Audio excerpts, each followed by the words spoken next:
Good morning everyone. कैसे हैं आप लोग? आज एनटीपीसी का एग्ज़ाम था। बहुत सारे स्टूडेंट्स ने आज एनटीपीसी का एग्ज़ाम अटेम्प्ट किया होगा। मुझे आशा है उन सभी का एग्ज़ाम्स बहुत ही अच्छा गया होगा। आज हम डिस्कस करेंगे 20 जनवरी 2021 के करंट अफेयर्स को और साथ ही जानेंगे उससे रिलेटेड इम्पॉर्टेंट पॉइंट्स। अगर आपने अभी तक तैयारी ऑनलाइन को सब्सक्राइब नहीं किया है तो फटाफट तैयारी ऑनलाइन को सब्सक्राइब कर लें और साथ ही बेल आइकन को दबा दें ताकि सभी नोटिफिकेशन सबसे पहले आप तक पहुंचे। तो चलिए डिस्कशन स्टार्ट करते हैं। फर्स्ट क्वेश्चन हमारा है, इनमें से किस कंपनी के वाइस चेयरमैन ली जे योंग को भ्रष्टाचार मामले में 2.5 साल की सज़ा सुनाई गई? तो देखिए, सैमसंग के वाइस चेयरमैन ली जे योंग को भ्रष्टाचार मामले में 2.5 साल की सज़ा सुनाई गई। चलिए सबसे पहले हम सैमसंग के बारे में जान लें। तो सैमसंग क्या है? सैमसंग जो है वह दक्षिण कोरियाई इलेक्ट्रॉनिक कंपनी है। इसकी स्थापना 1938 में हुई। इसका मुख्यालय सियोल, साउथ कोरिया में ही है। इसके संस्थापक हैं ली व्यंग छल। चलिए क्वेश्चन से रिलेटेड इंपॉर्टेंट पॉइंट्स देखें। तो यहाँ देखिए, सैमसंग कंपनी के वाइस चेयरमैन ली जे योंग को कोर्ट ने पूर्व राष्ट्रपति पार्क ग्वेन हे के सहयोगी को रिश्वत देने के आरोप में 2.5 साल की सज़ा सुनाई। उन्होंने वर्ष 2014 में कंपनी की कमान संभाली थी। ली जे योंग ने सैमसंग कंपनी की कमान कब संभाली थी? तो 2014 में संभाली थी। 52 वर्षीय ली पर सबसे पहले फरवरी 2017 में आरोप दायर किया गया था। उन पर $27.4 मिलियन की रिश्वत देने का आरोप था। कितने मिलियन डॉलर की रिश्वत देने का आरोप था? तो $27.4 मिलियन की रिश्वत देने का आरोप था। और यह आरोप कब दायर किया गया था? तो 2017 में यह आरोप दायर किया गया था। चलिए नेक्स्ट क्वेश्चन देखते हैं। नेक्स्ट क्वेश्चन हमारा है, रिलायंस इंडस्ट्रीज लिमिटेड को पीछे छोड़कर कौन सी कंपनी हाल ही में मार्केट कैपिटलाइजेशन के लिहाज से भारत की सबसे बड़ी कंपनी बन गई है? तो देखिए, भारत की सबसे बड़ी कंपनी बनी है तो टाटा कंसल्टेंसी सर्विसेज जो है वह भारत की सबसे बड़ी कंपनी बन गई है। टाटा कंसल्टेंसी सर्विस जो है यह भारतीय बहुराष्ट्रीय कंपनी सॉफ्टवेयर सर्विसेज एवं कंसल्टेंसी कंपनी है। यह दुनिया की सबसे बड़ी सूचना तकनीकी तथा बिजनेस प्रोसेसिंग आउटसोर्सिंग सेवा प्रदाता कंपनी है। कौन सी कंपनी? तो टाटा कंसल्टेंसी कंपनी। इसकी स्थापना कब हुई? तो देखिए, इसकी स्थापना हुई थी 1968 में। इसका मुख्यालय है मुंबई। मुख्यालय कहाँ है? तो मुंबई में है। टाटा कंसल्टेंसी सर्विसेज के चेयरमैन कौन हैं? तो देखिए, इसके चेयरमैन हैं साइरस मिस्त्री। कौन है? साइरस मिस्त्री जो हैं वह इस कंपनी के चेयरमैन हैं। और इस कंपनी के सीईओ कौन हैं? तो देखिए, इस कंपनी के सीईओ हैं नटराजन चंद्रशेखरन। नटराजन चंद्रशेखरन जो हैं वह टाटा कंसल्टेंसी सर्विसेज के सीईओ हैं। चलिए क्वेश्चन से रिलेटेड इंपॉर्टेंट पॉइंट्स देखें। तो यहाँ देखिए, रिलायंस इंडस्ट्री लिमिटेड को पीछे छोड़कर हाल ही में Tata consultancy services market capitalisation के लिहाज से भारत की सबसे बड़ी कंपनी बन गई है। हाल ही में TCS का मार्केट कैप 12,21,300 करोड़ रुपए रहा, जबकि रिलायंस का मार्केट कैप कितना रहा? 12,20,341 करोड़। चलिए अब हम रिलायंस के बारे में भी जान लेते हैं। तो रिलायंस के संस्थापक कौन हैं? धीरू भाई अंबानी। धीरू भाई अंबानी जो हैं वह रिलायंस के संस्थापक थे। रिलायंस की स्थापना कब हुई? इसकी स्थापना हुई 1966 में। और इसका मुख्यालय कहाँ है? तो रिलायंस का मुख्यालय है मुंबई। और अभी रिलायंस के MD कौन हैं? तो रिलायंस के MD हैं मुकेश अंबानी। कौन है? मुकेश अंबानी रिलायंस के MD हैं। चलिए नेक्स्ट क्वेश्चन देखते हैं। तो नेक्स्ट क्वेश्चन हमारा है, प्रधानमंत्री नरेंद्र मोदी ने हाल ही में अहमदाबाद मेट्रो परियोजना के कौन से चरण और सूरत मेट्रो रेल परियोजना की आधारशिला रखी है? तो देखिए, प्रधानमंत्री नरेंद्र मोदी ने अहमदाबाद मेट्रो परियोजना की दूसरे चरण और सूरत मेट्रो रेल परियोजना की आधारशिला रखी है। चलिए इससे रिलेटेड इम्पोर्टेंट पॉइंट्स देखें। तो यहाँ देखिए, प्रधानमंत्री नरेंद्र मोदी ने हाल ही में वीडियो कॉन्फ्रेंसिंग के जरिए गुजरात के राज्यपाल आचार्य देवव्रत, मुख्यमंत्री विजय रूपाणी की उपस्थिति में अहमदाबाद मेट्रो परियोजना के दूसरे चरण और सूरत मेट्रो रेल परियोजना की आधारशिला रखी है। ये मेट्रो परियोजनाएं शहरों में पर्यावरण के अनुकूल और टिकाऊ सार्वजनिक परिवहन प्रणाली उपलब्ध कराएगी।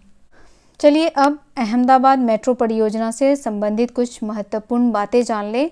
तो यहाँ देखिए, अहमदाबाद मेट्रो परियोजना को बनाने में कितने करोड़ की लागत लगेगी? 5,384 करोड़ की लागत से बनेंगे 2 कॉरिडोर। और दोनों कॉरिडोर के बीच की लंबाई कितनी होगी? तो देखिए, लंबाई होगी 28.25 किलोमीटर की। अब कौन कौन से कॉरिडोर हैं? तो देखिए, पहला जो कॉरिडोर है वह है मोटेरा स्टेडियम। यहाँ मैं उसका नाम भी लिख देती हूँ, यह भी आपके लिए मोस्ट इम्पॉर्टेंट है। मोटेरा स्टेडियम। मोटेरा स्टेडियम से कहाँ तक? महात्मा मंदिर तक। यह पहला कॉरिडोर है जो मोटेरा स्टेडियम से कहाँ तक बनेगा? महात्मा मंदिर तक। और दूसरा कॉरिडोर कहाँ से कहाँ तक बनेगा? तो वह भी देख लीजिए। दूसरा कॉरिडोर जो है वह बनेगा JNLU से गिफ्ट सिटी तक। कहाँ तक बनेगा? JNLU से गिफ्ट सिटी तक। देखिए, ये मोस्ट इम्पॉर्टेंट पॉइंट्स है जो मैं आपको बता रही हूँ। इससे रिलेटेड बहुत सारे क्वेश्चंस बन सकते हैं। पहला कॉरिडोर बनेगा मोटेरा स्टेडियम से महात्मा मंदिर तक और दूसरा कॉरिडोर जो है वह बनेगा JNLU से गिफ्ट सिटी तक। पहले कॉरिडोर की कुल लंबाई कितनी होगी? तो इसकी कुल लंबाई है 22.83 किलोमीटर। और दूसरे की कुल लंबाई कितनी है? तो देखिए, दूसरे कॉरिडोर की कुल लंबाई होगी 5.41 किलोमीटर।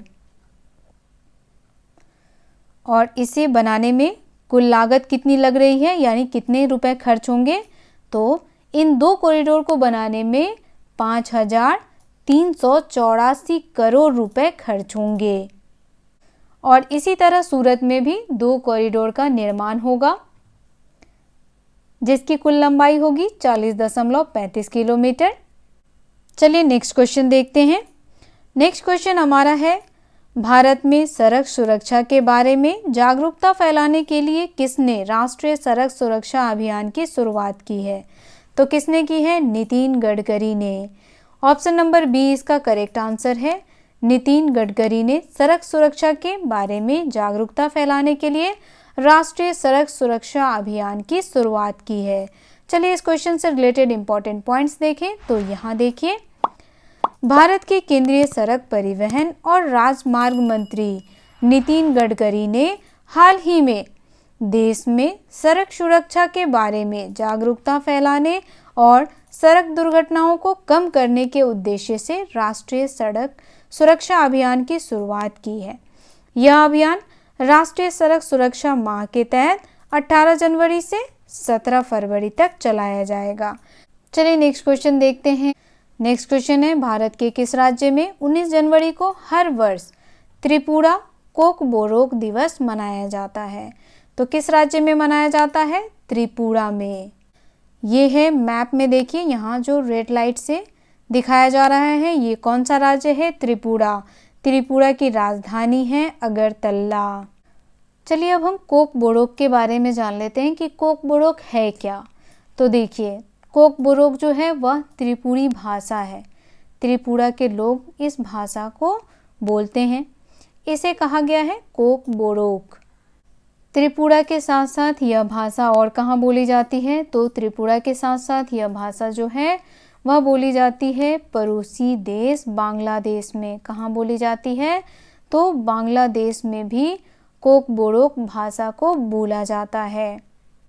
अब हम कोक बोरोक का अर्थ भी देख लेते हैं। तो देखिए, कोक शब्द का अर्थ क्या होता है?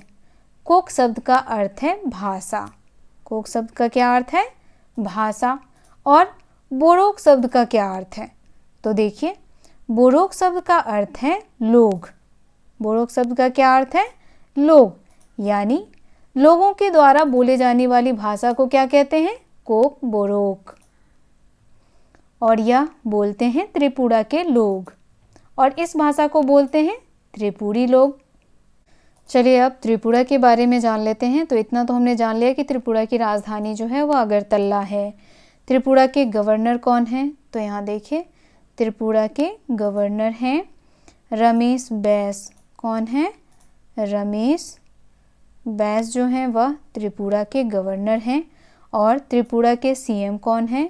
तो देखिए, त्रिपुरा के सीएम हैं बिप्लब कुमार देव। यह हैं त्रिपुरा के सीएम। चलिए क्वेश्चन से रिलेटेड इंपॉर्टेंट पॉइंट्स देखें। तो यहाँ देखिए, भारत के त्रिपुरा राज्य में 19 जनवरी को हर वर्ष त्रिपुरा कोक बोरोक दिवस मनाया जाता है। तो आप लोगों को पता चल गया कि कोक बोरोक क्या है। कोक बोरोक जो है वह त्रिपुरी भाषा है। यह आपको ध्यान रखना है कि यह क्या है? त्रिपुरी भाषा है। यह त्रिपुरा के साथ साथ हमारे पड़ोसी देश बांग्लादेश में भी बोली जाती है इस भाषा को। कोक बोरोक भाषा त्रिपुरा में एक आधिकारिक भाषा है। इस दिवस पर गतिविधियों में सांस्कृतिक कार्यक्रम और साहित्यिक गतिविधियां भी की जाती है। चलिए नेक्स्ट क्वेश्चन देखते हैं। नेक्स्ट क्वेश्चन हमारा है, खादी और ग्रामोद्योग आयोग ने किस मंत्रालय के साथ स्थानीय लोगों के लिए रोजगार का सृजन करने के लिए 2 समझौतों पर हस्ताक्षर किए हैं? तो देखिए, यह हस्ताक्षर जो है वह किया गया है जनजातीय कार्य मंत्रालय के द्वारा। किसके द्वारा किया गया है? जनजातीय कार्य मंत्रालय के द्वारा। चलिए क्वेश्चन से रिलेटेड इंपॉर्टेंट पॉइंट्स देखें। तो यहाँ देखिए, खादी और ग्रामोद्योग आयोग ने हाल ही में जनजातीय कार्य मंत्रालय के साथ मिलकर देश में स्थानीय लोगों के लिए रोजगार का सृजन करने और खादी कारीगरों और जनजातीय लोगों की स्थिति मजबूत बनाने के उद्देश्य से 2 समझौतों पर हस्ताक्षर करने की घोषणा की है। चलिए अब हम खादी और ग्रामोद्योग आयोग के बारे में जान लेते हैं। तो खादी ग्रामोद्योग आयोग की स्थापना कब हुई? 1956 में। और इसका मुख्यालय कहाँ है? तो इसका मुख्यालय है मुंबई। चलिए नेक्स्ट क्वेश्चन देखते हैं। तो नेक्स्ट क्वेश्चन हमारा है, दूरसंचार उपकरण और किस परिषद ने हाल ही में संदीप अग्रवाल को नया अध्यक्ष नियुक्त किया है? तो किसने किया है? तो देखिए, दूरसंचार और सेवा निर्यात संवर्धन परिषद ने हाल ही में संदीप अग्रवाल को नया अध्यक्ष नियुक्त किया है। चलिए क्वेश्चन से रिलेटेड इंपॉर्टेंट पॉइंट्स देखें। तो यहाँ देखिए, सेवा निर्यात संवर्धन परिषद और दूरसंचार उपकरण ने हाल ही में संदीप अग्रवाल को नया अध्यक्ष नियुक्त किया है। वे दिल्ली में स्थित पैरामाउंट कम्युनिकेशंस के प्रबंधक निदेशक और प्रवर्तक अग्रवाल पूर्व दूरसंचार सचिव श्यामल घोष से पदभार ग्रहण करेंगे। किसका स्थान ले रहे हैं ये? तो यह स्थान ले रहे हैं श्यामल घोष का। आपको ध्यान रखना है कि संदीप अग्रवाल किसका स्थान ले रहे हैं? श्यामल घोष का स्थान ले रहे हैं। चलिए नेक्स्ट क्वेश्चन देखते हैं। नेक्स्ट क्वेश्चन हमारा है, निम्न में से किस देश में वर्ष 2021 में 14 वर्षों के लंबे समय के बाद पहला राष्ट्रीय चुनाव आयोजित किया जाएगा? तो किस देश में किया जाएगा? फिलिस्तीन में किया जाएगा। ऑप्शन नंबर सी इसका करेक्ट आंसर है। फिलिस्तीन में 14 वर्षों के लंबे समय के बाद पहला राष्ट्रीय चुनाव आयोजित किया जा रहा है। चलिए फिलिस्तीन से रिलेटेड इंपॉर्टेंट पॉइंट्स देख लें। तो यहाँ देखिए, फिलिस्तीन की राजधानी है रामल्ला। क्या है इसकी राजधानी? रामल्ला। और पूर्व राजधानी कौन थी? तो यरूशलेम। फिलिस्तीन के राष्ट्रपति कौन है? तो फिलिस्तीन के राष्ट्रपति हैं महमूद अब्बास। मोहम्मद अब्बास जो हैं वह फिलिस्तीन के राष्ट्रपति हैं। और फिलिस्तीन के पीएम प्राइम मिनिस्टर कौन है? तो यह हैं मोहम्मद सतह। ये हैं फिलिस्तीन के प्राइम मिनिस्टर। चलिए क्वेश्चन से रिलेटेड इंपॉर्टेंट पॉइंट्स देखते हैं। तो यहाँ देखिए, फिलिस्तीनी देश में वर्ष 2021 में 14 वर्षों के लंबे समय के बाद पहला राष्ट्रीय चुनाव आयोजित किया जाएगा। इस देश के राष्ट्रपति महमूद अब्बास द्वारा जारी एक डिक्री के मुताबिक इस वर्ष देश में 3 चुनाव, संसदीय चुनाव, राष्ट्रपति चुनाव और राष्ट्रीय परिषद के चुनाव कराए जाएंगे। तो देखिए कौन कौन से चुनाव कराए जाएंगे फिलिस्तीन में। संसदीय चुनाव कराए जाएंगे, राष्ट्रपति का चुनाव होगा और राष्ट्रीय परिषद का चुनाव होगा। फिलिस्तीन के राष्ट्रपति कौन है? तो महमूद अब्बास जो हैं वह फिलिस्तीन के राष्ट्रपति हैं। फिलिस्तीन की राजधानी है रामल्ला और पूर्व राजधानी जेरूसलम। चलिए नेक्स्ट क्वेश्चन देखते हैं। नेक्स्ट क्वेश्चन हमारा है, राष्ट्रपति जो बिडेन के उद्घाटन समारोह में किस कला रूप का उपयोग किया गया? तो देखिए, राष्ट्रपति जो बिडेन के उद्घाटन समारोह में कोल्लम किसका उपयोग किया गया? तो कोल्लम कला रूप का उपयोग किया गया है। यहाँ देखिए ये जो रंगोली बनी हुई है इसे क्या कहते हैं? कोल्लम कहते हैं। चलिए क्वेश्चन से रिलेटेड इंपॉर्टेंट पॉइंट्स देखें। तो यहाँ देखिए, अमेरिकी राष्ट्रपति जो बिडेन और उपराष्ट्रपति कमला हैरिस के स्वागत समारोह में भारतीय कला कोल्लम ने अपनी उपस्थिति दर्ज की। यहाँ देखिए, कोल्लम जो है वह किस राज्य से संबंधित है? तो देखिए, कोल्लम जो है वह केरल से संबंधित है। किस राज्य से संबंधित है? केरल से संबंधित है। चलिए केरल से संबंधित कुछ इंपॉर्टेंट पॉइंट्स देख लेते हैं। तो केरल की राजधानी कहाँ है? केरल की राजधानी है तिरुवनंतपुरम। देखिए, तिरुवनंतपुरम यह है केरल की राजधानी। केरल के गवर्नर कौन है? तो केरल के गवर्नर हैं आरिफ मोहम्मद खान। यह है केरल के गवर्नर और केरल के सीएम हैं पिनाराई विजयन। कौन है? पिनाराई विजयन। राज्यसभा में केरल की कितनी सीटें हैं? तो देखिए, राज्यसभा में केरल की कुल 9 सीटें हैं और लोकसभा में कितनी सीटें हैं? तो लोकसभा में 20 सीटें हैं। विधानसभा में 141 सीटें हैं। विधानसभा में कितनी सीटें हैं? 141।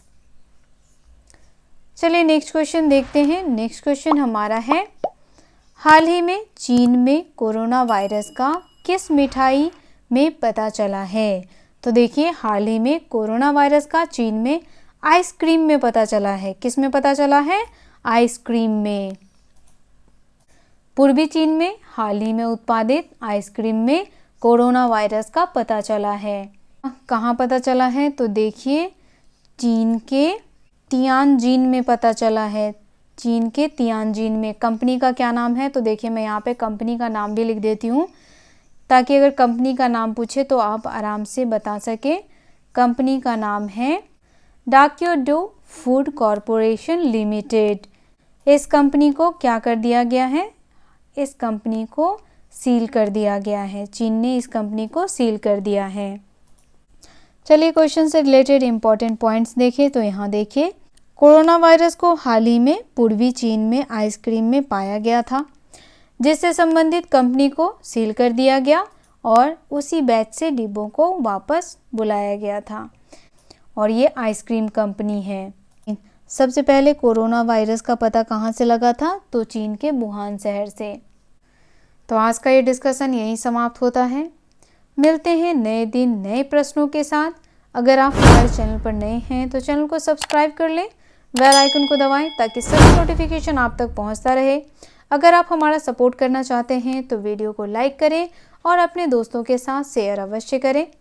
अगर आप हमें यूट्यूब पर देख रहे हैं तो हमारे चैनल को सब्सक्राइब कर लें और अगर फेसबुक पर देख रहे हैं तो आप हमें फॉलो कर लें।